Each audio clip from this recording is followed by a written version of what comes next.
It's not clear to me that this is simply a case of villains and heroes, or competence and incompetence, or butchers and techno freaks, or anything remotely like that.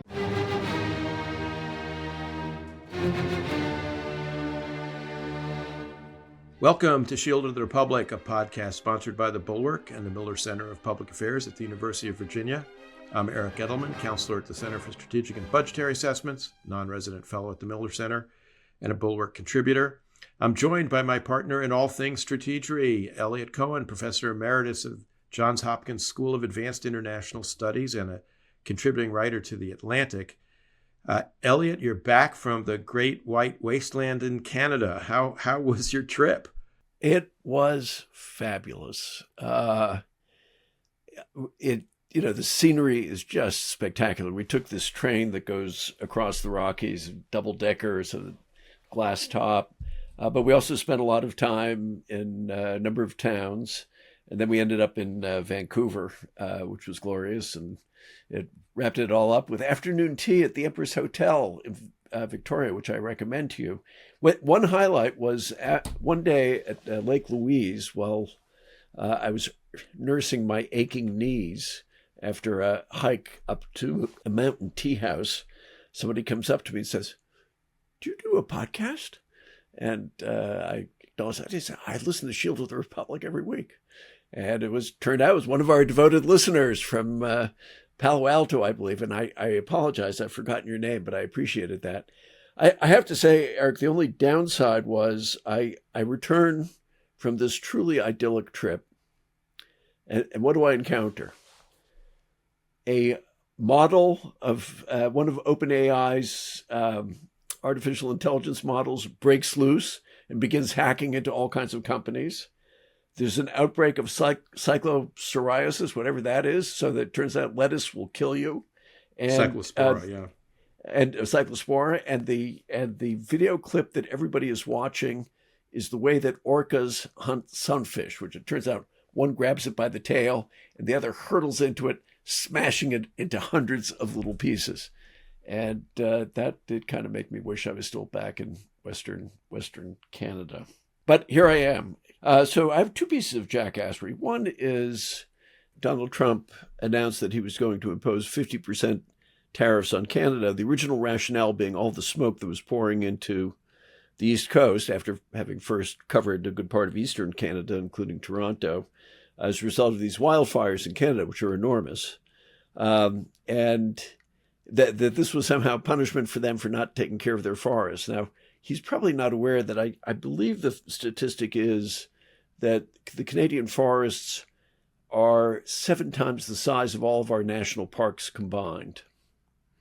And, there is a systemic problem. It's a result of climate change, which I know this administration doesn't particularly believe in, as well as things like beetle infestations, which kill pine trees and so on. But the point is, this is a monumental problem for everybody, and there's no way humans can fix it. I mention it partly because it's so stupid, but partly because it's also a piece of what I think is Trump's genuine and deep animosity towards Mark Carney, the Canadian Prime Minister, who I think is a kind, even though he's not from New York, is a kind of Midtown Manhattan sort of guy, and represents, I suspect, everything that Trump hates and Trump has felt excluded by: Harvard, Oxford, international institutions, and so on. I have to say it's also been reinforced by Bridge Colby, your successor as Undersecretary of Defense for Policy, kind of making snide comments about middle powers. I mean, Carney probably shouldn't have given that speech that he did, but Colby's response was genuinely juvenile. It was, I think, a sort of a pseudo-sophisticate's idea of international relations theory. That's one jackassery. The second jackassery is Zoran Mamdani giving, for those of you who are fans of George Orwell's 1984, a 2-minute hate. And that was a video saying how much he wanted to arrest Bibi Netanyahu for war crimes. Now, there are a couple of things that are striking about it. There's a very good rebuttal of all this by Douglas Murray in the Free Press, who goes through the full list of lies and distortions and not even half-truths. They're more like 1/10 truths in it. But what I thought really struck me about it is, first, the level of malice and malignity in it was really quite striking. This wasn't nice guy Mamdani. This is the real Mamdani, who is in this way, and like a lot of the Democratic left these days, really possessed with a kind of hate. And it's not just of Netanyahu, it's a hate of Israel. He also, however, managed to do this on the eve of Tisha B'Av, which is the major Jewish fast, which at the moment I'm observing, which commemorates the destruction of the First Temple, the Second Temple, the expulsion of the last Jews from Spain in 1492, the fall of the Warsaw Ghetto, all which occurred on this day. It was a particularly inept piece of timing, let's just put it that way. So he also gets a jackassery award from me. Well, as to my successor several times removed, you can say that. I can't possibly comment. Well, I would refer people to the interview he did with Ross Douthat of the New York Times, quite entertaining. And as to Mamdani, he engaged in something which used to drive me crazy when we were in government, and I still think is ridiculous, which is the notion that localities, should have an opinion about, national security. I mean, everyone, of course, is entitled to their own opinion, but the conduct of national security policy is the province of the federal government. Mayors, city councils. It should not be opining. It's performative politics of the worst kind. And for those on the left who rightly, decry Trump's constant performative politics, it's important that when the mote is in your own eye, you take note of it. My jackassery is, alas, maybe a little more momentous and serious, which is the president's tweet today, in which he tries to respond essentially to the criticism of the not yet signed but not yet publicly made public agreement under Section 123 of the Atomic Energy Act between the U.S. Department of Energy and the Kingdom of Saudi Arabia on nuclear power development for Saudi Arabia. And it's hard to know because we don't know the full text of it. The president was responding to the immediate criticisms people had that the reporting in the Wall Street Journal, the Washington Post, and other news outlets about this suggested that it would essentially be opening the door to uranium enrichment by Saudi Arabia without benefit of inspection by the IAEA, and in essence open the way for friendly proliferation, if you want to call it that, by the Kingdom of Saudi Arabia at some point in the future, because they're not subject in this agreement to the so-called gold standard of these 123 agreements, which the UAE, which signed one back in 2009, is subject to, which are limits on the ability to enrich uranium. Now, the president said, to be fair, this whole negotiation got started under Biden, although under Biden it was part of a broader effort to bring the Kingdom of Saudi Arabia into the Abraham Accords and lead to the full normalization of relations between Israel and the Kingdom of Saudi Arabia, a very worthy objective that both administrations have pursued. But the problem is, in this case, it's been done without reference to the Abraham Accords, and it does have this promise to examine uranium enrichment, and it does remove Saudi Arabia from, it doesn't have them signing the ancillary accords to the IAEA that normally go with some kind of agreement like this. So the president's tweeted out, number one, that this will only happen if Saudi Arabia joins the Abraham Accords post facto. That's not what the Saudis agreed to. And two, that they're not going to be able to enrich uranium. Well, the agreement doesn't say they can enrich uranium now, but it says they can examine with the U.S. the possibility. It clearly is opening the door to that. Why is this also terrible? Well, I think it needs to be put into its broadest historical context here, so it's not just appearing as news from nowhere to our listeners and viewers. So, number one, the United States has, since the inception of the nuclear age, worked mightily to prevent other nations from getting access to nuclear weapons. Some critics have called this nuclear apartheid. And to that I, say, maybe the U.S. is guilty of that, but all in a good cause. This extended, by the way, to Britain. And in 1945, when the war ended, we cut off, even though the nuclear development of nuclear weapons was a joint U.S.-UK project during World War II, we cut them off as a matter of law from information on nuclear weapons. Britain had to develop its nuclear weapons on its own and only tested its first one, I believe. You'll correct me on this, Eliot, but I think it was 1952 when they tested their first nuclear weapon. We did not want France to become a nuclear weapons power. We tried to prevent that in the 50s. So this has got long-standing policy. It's what one scholar has called strategies of inhibition that the U.S. has pursued, keeping other countries from getting nuclear weapons. This is a long-standing part of U.S. policy. Why was that?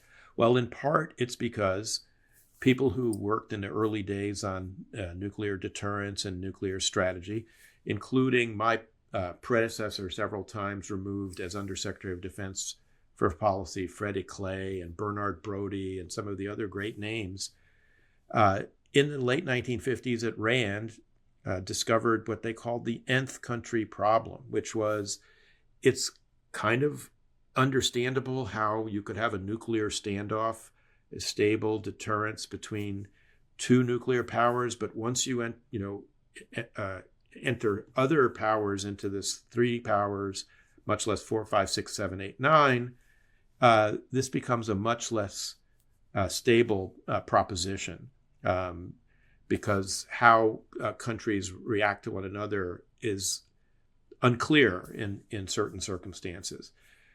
This was something that Secretary of Defense McNamara explained to President Kennedy in a memo that built on this Rand paper, the nth country problem. And it led President Kennedy at one point, when asked about 6 months before he was tragically assassinated, at a press conference, what was the thing that kept him up at night the most, and this was in the wake of the Cuban Missile Crisis. He said, my biggest fear is that at the end of the decade, that would have been 1970, we will have 9, 10, 20 nuclear powers, 30 maybe.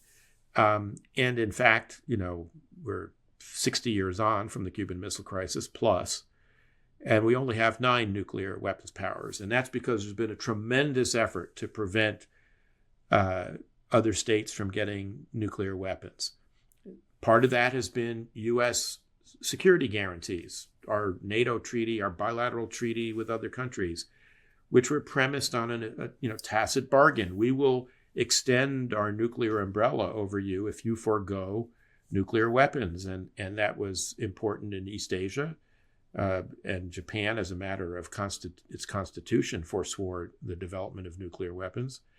Germany, similarly, ended up not pursuing nuclear weapons, although Konrad Adenauer in the 1950s was very concerned that Germany was being singled out, singularized as not being a nuclear weapon state after Britain and France had, developed nuclear weapons. So this is a long-standing policy. And Trump is really carelessly calling it into question and casting it away, in part because he's been a very, inconstant steward of our security guarantees to other countries. He's attacked our allies.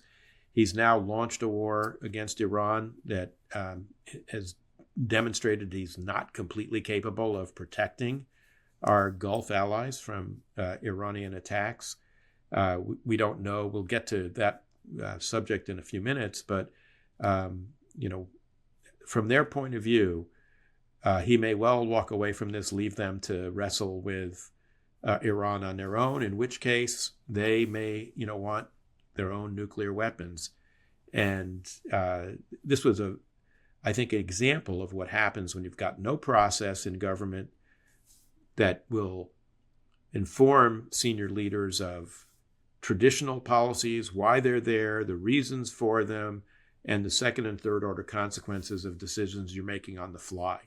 And so it doesn't seem like a big deal, maybe, to a lot of people. It's a terribly big deal because the nth country problem remains. The more countries that have nuclear weapons, the more unstable a world we're going to live in, and the more likely it will be that at some point somebody will use these things in anger, which has not happened since 1945. I basically agree with everything you said and the urgency with which you said it. I suspect with regard to Trump that for that process part is probably in some ways the most important part of it, that these guys do not do careful diplomacy. And careful diplomacy includes knowing the history of the issue, of course, but also just how you go about drafting up agreements and stuff.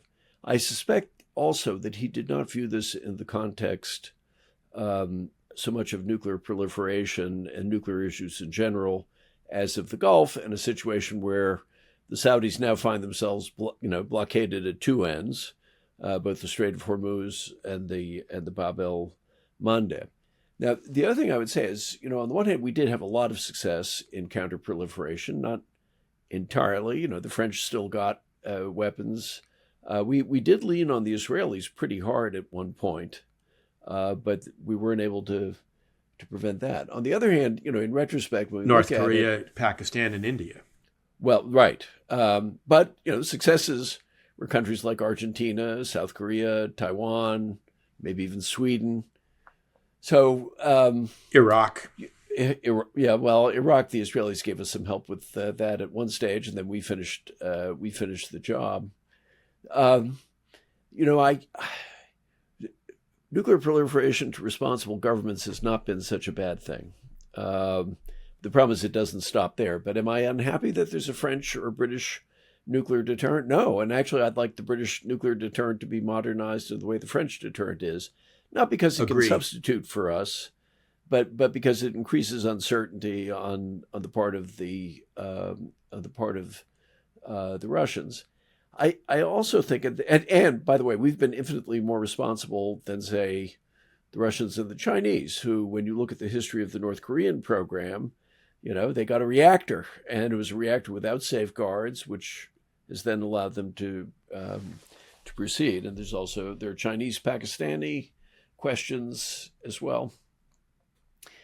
What I would say, though, is part of, I think, what we're seeing is because of the unreliability of the United States as a guarantor, and sometimes, alas, even as a sworn ally, I just think we're going to see more of it. And, I completely agree with, the basic sentiment, and I agree we should try to slow it down. But I also think part of our responsibility of people who think about these matters is to say, okay, what's that new world going to be like? Because we did buy ourselves time. We had no idea what to do with that time, and that's kind of run out.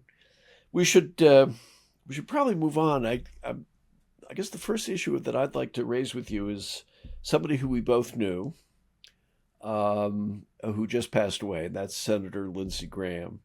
And, there have been very different reactions to his passing. There have been some people who said, look, he sold his soul to Trump.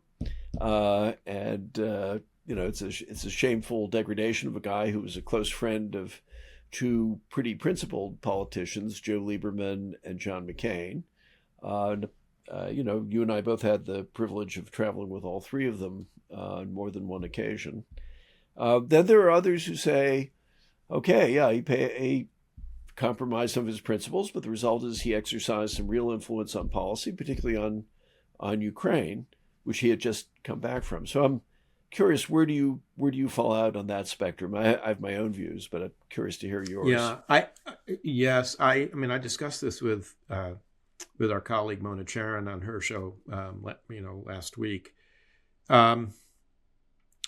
So, I mean, I think, and I'll just repeat really pretty much what I said with Mona. To me, Lindsey's really kind of a sad, tragic figure. And, I say that because you and I know from talking to, several of his Senate colleagues that they themselves saw kind of some of the psychology that, was at work within Lindsey. So, first, I agree. He played a very positive role when he was part of the Three Amigos with Joe Lieberman and John McCain, traveling around the world, drawing attention to Russian aggression, drawing attention to Chinese human rights violations, drawing attention to what was going on in the civil war in Syria. I mean, there were lots of things that the three of them did together that were praiseworthy and deserve recognition and approbation for the positive role that they played, both when George W. Bush was president, but also in particular, I would say in opposition when Barack Obama was president. To go back to kind of Lindsey's personal kind of psychological, kind of demons. He was someone who tragically lost his father at an early age and became the head of a household. And it was, I think, palpably obvious to many of his colleagues that he was someone who was throughout his whole life in search of a approving, father figure. And when he came to the Senate, John McCain, luckily for us and for Lindsey, was that figure. But like a lot of people who are facing a family member or a spouse who is fighting a terrible disease, Lindsey did a lot of his grieving before, John McCain even had passed, and was already in the process as Senator McCain was in his final decline and sadly passing, transferring that father figure from McCain to Trump. And what drove that, I think, was Trump being slightly older than Lindsey, in a very powerful position, obviously, as president of the United States. But kind of the other driving force for Lindsey as a politician was the drive to remain relevant. I heard him say this any number of times sitting next to him at various dinners in Washington. And as a Republican member of the Senate, the only way to remain relevant, despite all of the things that Lindsey said about Trump in 2016, when Lindsey was one of the candidates running for president against Trump, all of his observations about Trump were absolutely correct. And they were, by the way, among the observations we made in the Never Trump letter that you and I both signed in March of 2016. And it was that compulsion to be relevant that I think drove him to compromise all sorts of views. I'm sure he justified it to himself as, I'm going to be a Trump whisperer. I'm going to influence Trump. I'm going to get him to do the right thing. And he certainly tried to do that on Ukraine. He tried to do it on some other issues. But in the end, I'm not sure that the juice was worth the squeeze and all that. I'm not sure he got, what he would have hoped for out of Trump.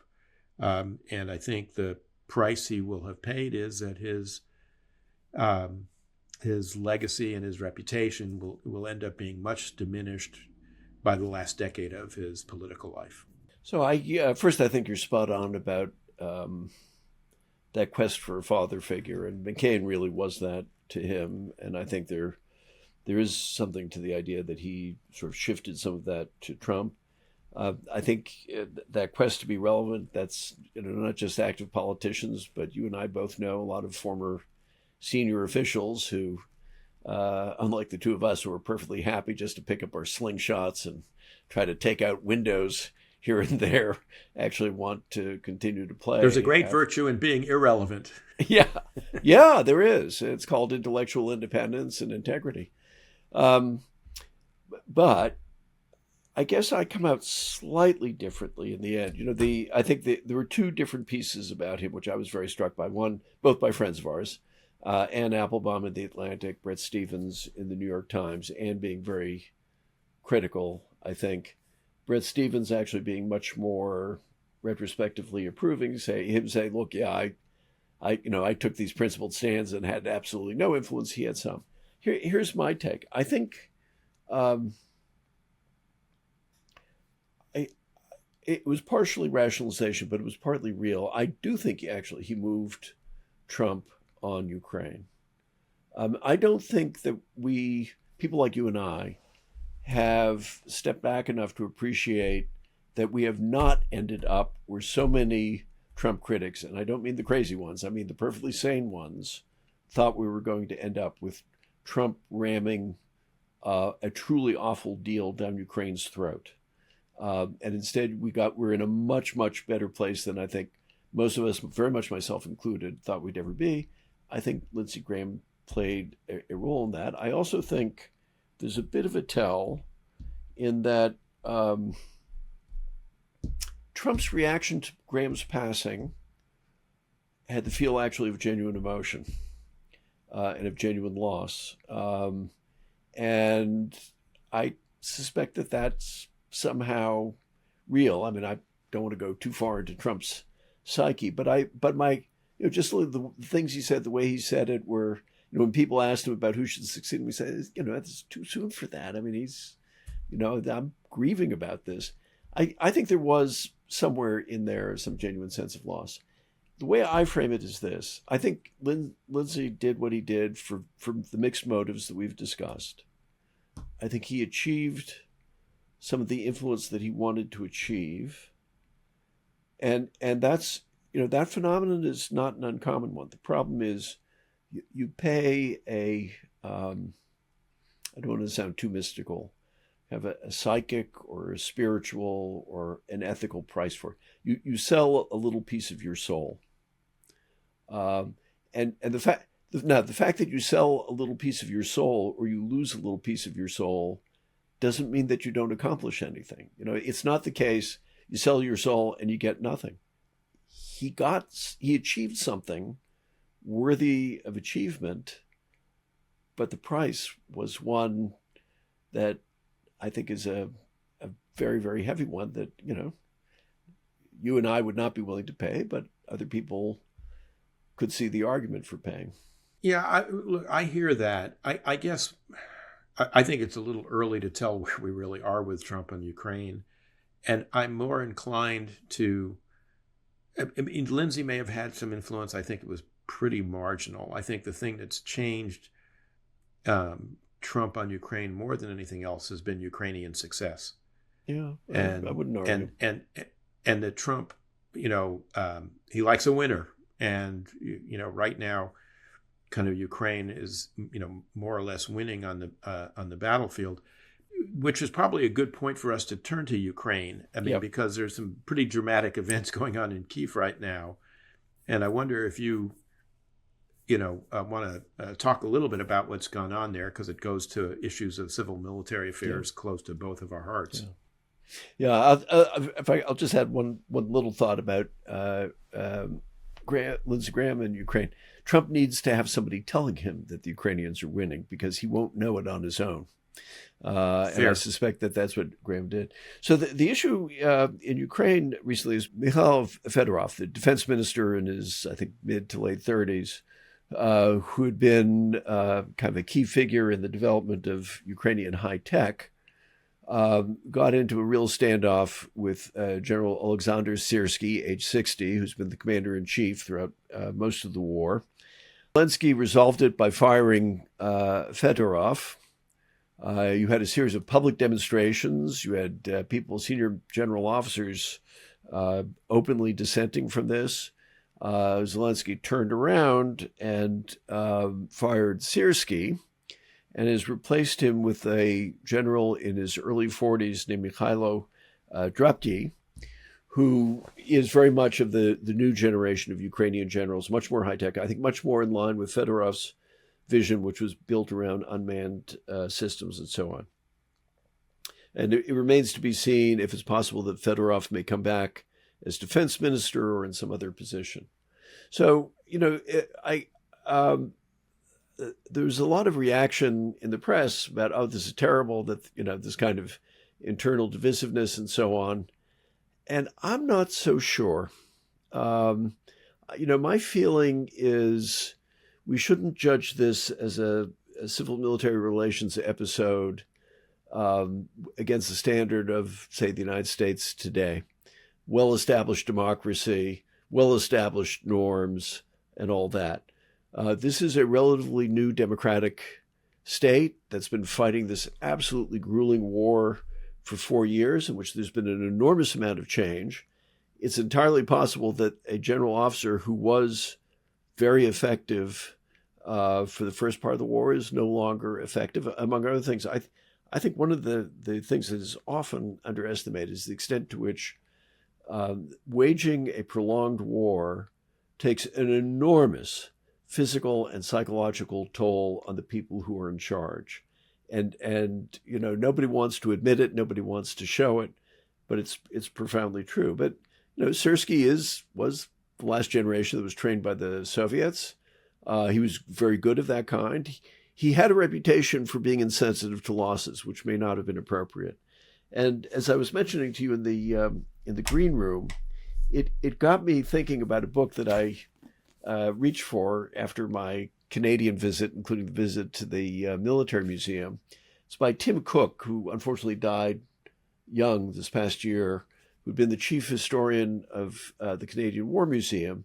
It's called The Madman and the Butcher, and it's about the standoff between Sam Hughes, who was the equivalent of a Minister of Defense for Canada during World War I, and Arthur Currie, who's the commanding general on the Western Front, who took enormous casualties, and hence the nickname The Butcher. And Hughes, who was perhaps certifiably crazy, was called the Madman. And their disputes were public, very controversial. Hughes got the worst of it. And I was just looking at as I was looking at the conclusion, one of the things Cook says is, the personal relationships were very complicated. The personalities were complicated. Contemporaries made sweeping judgments at the time.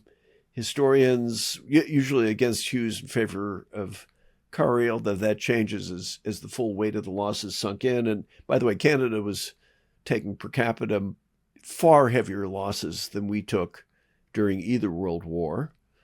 People sometimes forget that. And he said, the historians sometimes have fallen for that as well. In truth, everything depends on context, and we shouldn't be that surprised. And one of the thoughts that occurred to me is, Canada had been an independent country, sort of, for about 50 years, not more than that. And in some ways, independence wasn't really fully consolidated until towards the end of the 19th century. So I guess my feeling is this is, on the one hand, I can understand why people get upset. It's not clear to me it's the worst outcome. It's not clear to me that this is simply a case of villains and heroes, or competence and incompetence, or butchers and techno freaks, or anything remotely like that. I think for the way I'm thinking about it is, it's a reminder to be very careful when you look at the news of something like that happening, to say, okay, what's the context here? And to be sensitive to some of the subtleties and nuances. So that's my take. Yeah, so I largely agree with that. I guess I would say a couple of things. One, when Fedorov was first fired and Syrskyi was left in place, there was a joke making the rounds that, Soviet-era generals on both sides were extremely pleased, because there was a bit of commentary on Russian telegraph channels, saying, aha, great. I would go maybe a little further than you would, which is, I think we may be getting actually the best possible outcome from what was a pretty messy situation. Both because the new commander comes, with a pretty good reputation and a lot of experience on the battlefield. I think it is probably true that even though, as you say, Syrskyi was faulted for taking a lot of losses, the reality is that, the success they've had on the battlefield is probably a lot of Fedorov, but some of Syrskyi as well. I think both contributed to it. But the big takeaway for me is that there's been this stream of criticism, particularly in the sort of right wing of the Republican Party, about Ukraine being a dictatorship and Zelensky being a dictator because elections have been suspended during wartime, because the country's under a state of emergency, and the Constitution says you can't have elections when the country's under a state of emergency for obvious reasons. But he's governing essentially kind of ex cathedra, et cetera. I mean, J.D. Vance has made this kind of critique. What you saw in this episode was in contrast to Russia, where Putin is a dictator and makes all the decisions, and is happy to send people off to their deaths in enormous numbers, was a huge upswelling of a very active civil society, not just demonstrations in Kyiv, but across the country. And that Zelensky had to take into account, a huge, outcry of public opinion.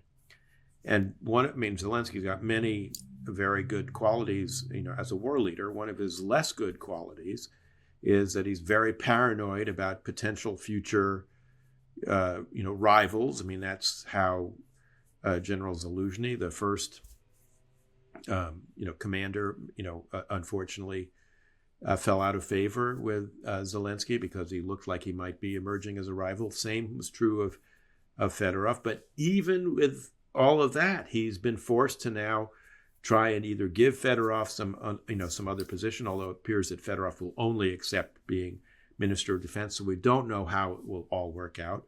But it could end up being the best of all possible outcomes, everything considered. And one final observation, Laura Loomer, of all people, has been in Ukraine. Yes.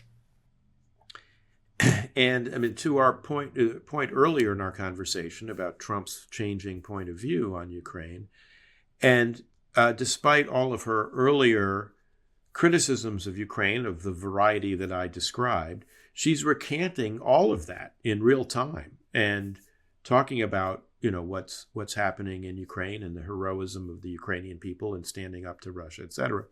And I think that may mark a real shifting point in how some of the MAGA right is thinking about Ukraine, which is all to the good. I there's something chilling about the idea that the big turning point in the Ukraine war is when Laura Loomer sees the light. I mean, it's but that's the world we're in. So actually, speaking of civil-military relations, maybe we could move to a somewhat related subject, maybe talking about somebody else who may have been overly shaped by their early experiences.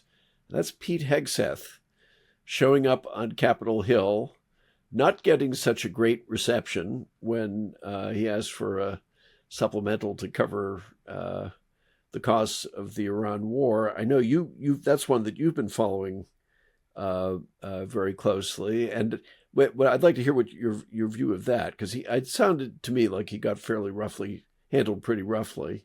There's also the question of which you and I have talked about before, but we may want to revisit. To what extent should General Kane, the chairman of the Joint Chiefs of Staff, is it okay for him to dodge certain questions on the grounds that, hey, that's a political decision? And to what extent does he really have to say, no, our strategy is this, or something along those lines? So why don't you have at it? Well, first of all, Hegseth got beat up on, I would say, on a bipartisan basis.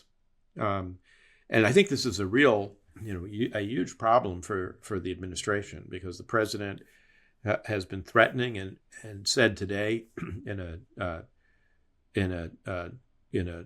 Truth Social post, and we're recording on Thursday, that he's on the cusp of making a decision about whether he's going to go forward with a big, massive escalation of the war. and or continue to try and get the Iranians back to the negotiating table and go back to the MOU and the ceasefire, and the mediators, the Pakistanis and the Qataris, have been talking about a 10-day ceasefire that get people back talking and get back to kind of status quo ante July 9th, when the latest kind of round kicked off again. I think the president's running up into problems of physics, because the Department of Defense is actually running out of money. I mean, because they don't have appropriations right now. They're frantically moving around money, including taking money that is for veteran people being assessed for their veterans benefits. That's some of that money for that is being taken away to go to operations as they desperately try to keep operating. We've talked on this show for several years about the defense industrial base and the shortage of munitions, and CSIS, where you sit, has done a lot of very good work on how much we've depleted our munitions and how difficult it is to replenish all this. And he's begging for money. I mean, so the president might threaten a big, horrible,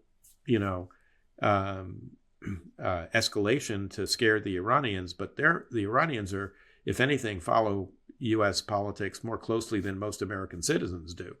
And they're very well aware of all these limitations. And I'm not sure the president's threats, which include, by the way, explicit threats that we should commit acts that would be war crimes, attacking civilian infrastructure with no dual, use, etc. Although just on that one, my impression is just about everything is dual use.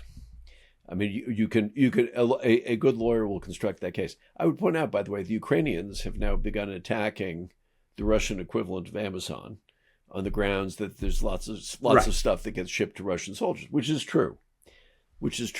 Right. So I mean, the war crime stuff is when for me, the real line that you cross is when you are deliberately killing civilians. Talking about obliterating a civilization. That I think is it. Blowing up bridges, I mean, or even power plants. When the Secretary of State says that, the Iranians are saying an eye for an eye, but President Trump is saying, a head for an eye, that actually speaks to a disproportion of force that starts to get you into kind of, I think, very tricky territory. What happened was Foreign Minister Irakchi said the Iranians will do an eye for an eye. And Rubio said, well, I'm working for a guy who believes in a head for an eye. I will remind you of our old friend and mentor, Al Bernstein, who it was actually quite famous at the Naval War College because, people would talk about a tooth for a tooth. And Al's motto was an eye for a tooth. Which was, and the truth is, and here I'm about to go a little bit dark. Al was not the Secretary of State. He wasn't the Secretary of State at the time. It's two things. First, it's a better way of talking to the Iranians than the way we usually talk to the Iranians. I mean, it's a better way of talking to them than Jake Sullivan, who's been recanting a whole bunch of things. Talk to them. I mean. They need to understand that they're dealing with somebody who might be quite ferocious. And secondly, some of the talk of proportionality, I think, is totally misplaced. I don't actually believe in completely proportional responses to, various kinds of mayhem. And so I take all those points. I actually gave a little cheer for Marco Rubio. So I take all those points, but let me make one counter, which is, as you pointed out, the president's been threatening to exterminate them as a civilization. Yes, no, that's not okay. And the like multiple times, and has not followed through. I mean, the Iranians are discounting all of this heavily. And, it's not clear to me, based on what we have in the theater right now, that we could actually do what the president is suggesting. The president said, we are going to have operations at a level above what we did at the peak of Epic Fury, when we were had 500 to 600 air and missile strikes a day. But right now, what we've moved is a lot of fighter aircraft, which have a lot of strike capability, F-35, F-16, F-15. We've got B-1 bombers flying from Fairford. They just flew a strike for the first time the other night. But I think they've flown a few B-52s back, but most of them went back to Konus after the ceasefire. And the B-2s are all, bedded down in Konus. And I don't know that right now, without moving a lot of stuff forward to the theater, that we have the capability of executing what he's saying, particularly with the munitions shortages, is for missile strikes. So I just worry that he's in a business of making threats he won't deliver on, which I think is the worst of all possible worlds. That he doesn't do that. That you're right. I mean, he makes threats he doesn't follow through on, although he's followed through on more. If you remember last time I said, I'll eat crow. Then I said, okay, I don't have to really eat crow. I have to eat crow tartare. Now I'm beginning to think it's just more like a little bit of crow pate. A little appetizer. Crow pate. A little appetizer. On a cracker. I think one thing that has probably surprised the Iranians and certainly surprised a lot of people here is he is more resolute. He has been more resolute on this than I would have expected, at least. The more significant movement, by the way, was I saw a report that we've moved 150 medical personnel to Landstuhl, which is the main military hospital in Germany, which is really the focal point for dealing with casualties in Iraq and Afghanistan. And that makes me think that one thing that they may be willing to be thinking about, whether it's a good idea or a bad idea, I don't comment because I don't know, would be something perhaps to seize some of the islands. Ground operation. Right. There's one. Go ahead. I know you want to go to Pickaxe Mountain, and I'll go there in a second. Just to tie this part off, though, one of the things that struck me about the movement to Landstuhl and all this discussion about, seizing Kashem, seizing Karg, maybe the tombs or whatever, this war, if you're looking at the polling, started out at historically low levels of support and has just dropped since it started on March 1st, in part because the president has not made a coherent argument to the American people about why we should be doing this, what his objectives are, and how he intends to achieve them. And he had an opportunity last Thursday night, and he squandered it by talking about all this nonsense about elections. And if you look at the polling, the support for the war has dropped by about 10 to 15 points, depending on what poll you're looking at, from a historically low level of support to begin with. How do you think it's going to go if we start doing stuff where we start taking, I don't want to suggest that the casualties we've taken already, some 430 wounded, 18 killed, are insignificant. But what if we start taking much larger numbers of casualties? How is he going to sustain this politically? I have no idea. I agree with that. This has been an utterly incompetently conceived and executed war, which is one of the reasons why I will not make the case for doing it. But I don't make the case against it because I think the alternatives are actually pretty bad also. The only thing that would qualify that is, and this is one of those few cases where I think political science has actually delivered a finding that's verifiable, is Americans support successful wars. They oppose unsuccessful wars. If, now this would be a fantasy because I don't think it's going to happen. If we woke up tomorrow and the regime had collapsed, or, we get a deal that actually is a good deal rather than the truly awful deal that J.D. Vance negotiated and is now running away from, it would be different. Now, but the problem is that's not very likely. I do think he's kind of boxed in at the moment, but I'm not sure that he's simply, a lot of people said he's just going to run away from it. On the evidence of his past behavior, I'm not willing to bet on it. Which brings us to Pickaxe Mountain, which you wanted to talk about. So the president has said, we're going to hit Pickaxe Mountain. He said it twice. We're going to hit him really hard soon. So first, just to kind of build this up for our audience. First thing, Pickaxe Mountain is this big mountain, and like a couple hundred feet under the mountain, there is some kind of facility. Point A, under which has construction. been under construction for some time. Point B, there's a report, Israeli intelligence said the Iranians have been busily moving centrifuges there. Okay, so what I'd like to hear from you is first, how do you evaluate the report of Israeli intelligence? And secondly, how do you think about Pickaxe Mountain? Sure. So let me start with the president's threat, and then I'll move to the intelligence. The president's threat, I think, was triggered by the Israeli intelligence, in part because the president has, staked everything in this war on Iran can't have a nuclear weapon, which is somewhat in tension with his earlier statements that the Operation Midnight Hammer in June of 2025 obliterated the Iranian nuclear program.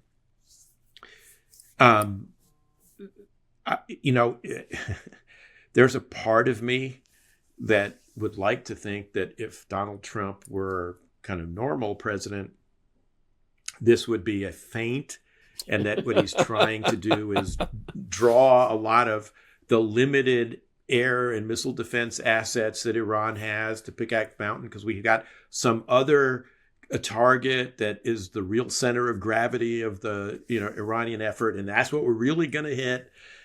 But I don't think that's the way Donald Trump works. I have to say that the meme here is that great Saturday Night Live skit about Ronald Reagan, where a bunch of Girl Scouts come and says, "Hello, little girl." Door closes, and all of a sudden he's this laser focused, on top of it kind of guy. We would like Trump to be the second guy, but he's not. He's not. So, look, I don't know the basis of the Israeli intelligence. If I were in the U.S. government right now, I would be interrogating that intelligence very carefully. The current Israeli government, and unfortunately the current head of the Mossad, is a political appointee of Netanyahu's, both of whom have an axe to grind here, which is to keep this going and keep the president engaged in the war. They don't want him to walk away from the war. And they've got good and sufficient reasons for that, but that's a bias that they bring to this. We know from open source intelligence, the work that David Albright and others have done, that there's been vehicular traffic at Pickaxe Mountain. But David Albright's made the point that while Pickaxe needs to be dealt with in some way, preferably by getting the IAE in there to examine the site, because there's so much we don't know about it, more that we don't know. He's made the point that, look, this is not a site where they're going to actually be able to enrich uranium, because they don't have the spare parts for centrifuges. They may be trying to move some centrifuges for storage area. We don't really know, but I would love to know, more about it. I think that there's a tendency to say, well, it's, as you said, it's a 1,600 foot above, or 1,600 meter above sea level mountain, and the facilities built, 100 meters below the mountain, and it goes down. We don't know how deep it is, how many levels there are, and therefore maybe it's beyond the reach of our best ordnance, which is the GBU-57 massive ordnance penetrator. I'm not persuaded of that.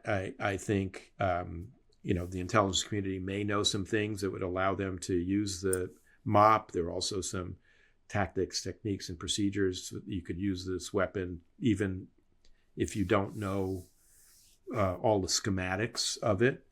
So I think it's possible that you could attack it, and maybe the president's going to attack it and then declare victory and said, I've obliterated their nuclear program again, and walk away, which might be the best outcome here, frankly. Although I think the bottom line is we're not getting out of this without the Iranians controlling the Strait of Hormuz, which is a huge problem. Yeah, that's the thing. Just for a moment to the Israeli intelligence, Pickaxe Mountain, then maybe wrap up on Iran.